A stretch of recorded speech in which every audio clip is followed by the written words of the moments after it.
Տիկին Օհանյան շարունակելով նայեք, մի դեպքում Նիկոլ Փաշինյանը հայ առաքելական եկեղեցու հետևորդ է հանդես գալիս, չհիշելով իր պաշտոնեական գործառույթները։ Մյուս դեպքում որպես ֆիզիկական անձ, ինչի համար է արվում, իրեն հետագայում պատասխանատվությունից ազատելու համար, թե լեգիտիմացնելու իր արարքները։ Դե մենք այս տարիներին Նիկոլ Փաշինյանի բազմաթիվ դեմքերն ենք տեսել, այդ թվում մինչև Հիսուսի, Պապ Թագավորի եւ այլ քաղաքական դեմքերի հետ է իրեն նույնացնում ինքը, դա նորմալ է, արդեն սովորել ենք, չէ՞, այդ տեսակ փոխակերպումներին իր։ Բայց ես մի բան եմ ուզում ասել, թվում է թե վարչապետի ներկայացուցիչն է դատարանում, իսկ վարչապետը գիտենք, որ երկար տարիներ զբաղվել է լրագրությամբ եւ խմբագիր է աշխատել, բայց մարդը կողմը փաստորեն չի պատկերացնում մամուլի լրագրողների աշխատանքի տարական նրբությունները, հա։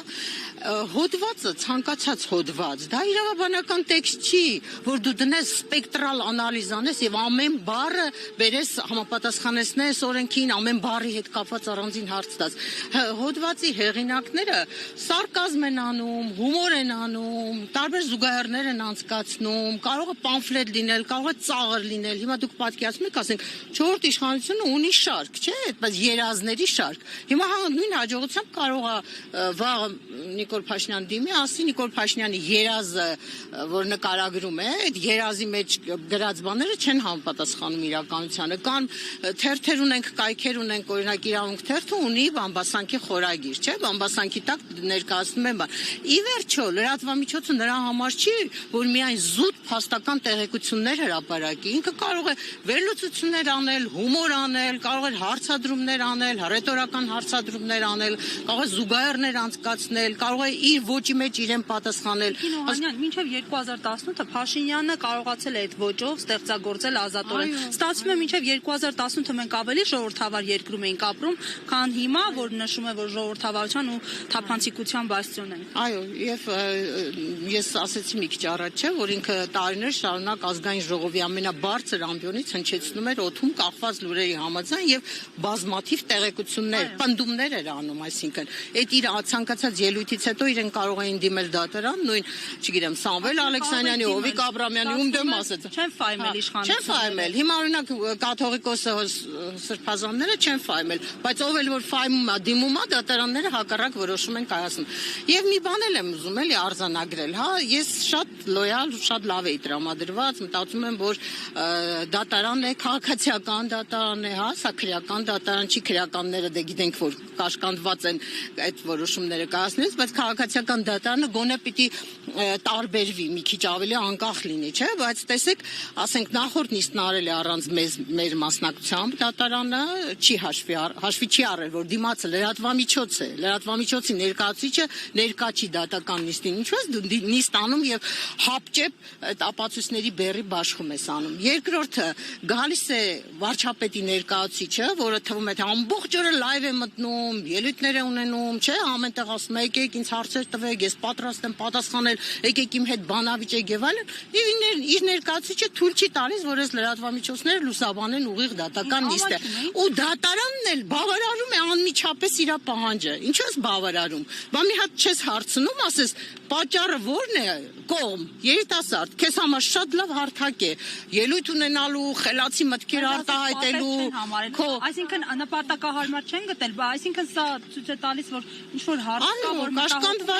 կաշկանդված են, ամաչում են, չեն ուզում լուսաբանվի, ես դրա համար եմ ասում, հիմա լրատվամիջոցները պիտի մեծ ուշադրություն դարձնեն այս դատական գործին, որովհետև այստեղ նաև երևում է, թե մենք ինչքան ժողովրդավար ենք, ինչքան անկախ ենք եւ դատարանը որքանով է կարողանում օրենքի տառը պահել։ Ամփոփելով խոսքի ազատության եւ նմանատիպ հայցերի սահմանը որտեղ է, այսպես զրպարտության, վիրավորանքի իշխանությունները շատ վիրավորվող են դարձել այս վերջերս, որտեղ է այդ սահմանագիծը։ Հիմա տեսեք, իրանք ինչքան շատ են զրպարտում ու վիրավորում, բոլորին, չէ, բոլորին, ոչ մի անձեռնմխելի օղակ, անձ, նույնիսկ հարգանքի արժանի ինստիտուտ, որպեսզի այնպեսին, ինչպեսին մեր եկեղեցին է Մայրաթոռը, իրենց համար անձեռնմխելի չի, չէ, կարող են ասենք սրբազանների մասին գրել մանկապիղծ են, կարող են գրել, որ չգիտեմ, ասեմ, բան են խախտել են կանոնակարգը եւ այլն, իրենց ամեն ինչ թույլատրելի է, բայց իրենց նկատմամբ տեսեք մի կես քայլ արվում, թե չէ, իրանք ոնց են բոլոր հնարավոր միջոցներով իրենց շահերը պաշտպանում, իրենց իրավունքները պաշտպանում, նույնիսկ մտնում է դատարան։ Այն դեպքում, որ այս Պարագայում, ասենք 30 տարվա մեջ մենք չենք ունեցել նման դեպք, որ երկրի նախագահը դիմի դատարան, սա առաջի դեպքն է, չէ՞։ Նախադեպ է ձևավորում մարդը արդեն։ Վերջին շրջանում սաստկացել են կարծես թիրախավորումները իշխանությունների ոչ հաջող լրագրողների։ Այսօր հրապարակն է դատանում 2-3 օր առաջ ժուրնալիստների միության նախագահին էին թիրախավորել։ Ինչ եք կարծում այս կոնտեքստում արդյոք ճնշումները ուժեղ չեն լինի դատարանի վրա։ Ինչ ակնկալիքներ ունեք ամեն դեպքում, որտեղ կարծես բռնաճնշումների ուժեղ փուլ ենք մտել, որտեղ հերթը լրագրողներին հասավ։ Այո, դե գիտեք ինչ, հիմա մեր գործը այդպես ես չէի շատ կարևորի առանձնացնի, ընդհանուր լրատվամիջոցների, լրագրողների նկատմամբ մի հատ ալիք է սկսվել, հա, որը ես կարծում եմ, որ այդ նույն բանի մեջ է, տրամաբանության մեջ է, ինչպես հիմա իշխանությունը ճնշում է ընդդիմությանը, համայնքապետերը ձերբակալում, սրբազանները նստած բանտում, հա, եթե սրբազանները բանտում են, ինչու պիտի լրատվամիջոցների ղեկավարները կամ լրատվամիջոցներն իրենք չթիրախավորվեն, շատ նորմալ այդ վարքագծի, այդ քաղաքականության շարունակությունն է, սա ես կարծում եմ, որ ես մեծ ակնկալիքներ չունեմ, ճիշտն ասած, շատ կուզենայի, որ մեր դատարանը կոնկրետ այս կինը, Նելի Հարությունյան, բավականին հաճելի դեմքով տիկին է եւ ես կուզենամ, որ ինքը կարողանա հաղթահարել այդ ճնշումները եւ արդար օբյեկտիվ որոշում կայացնել, որովհետեւ իրոք այդ որոշումը կարա մի կես քայլ լինի մեր երկրի կայացման, մեր դատական համակարգի կայացման ճանապարհին,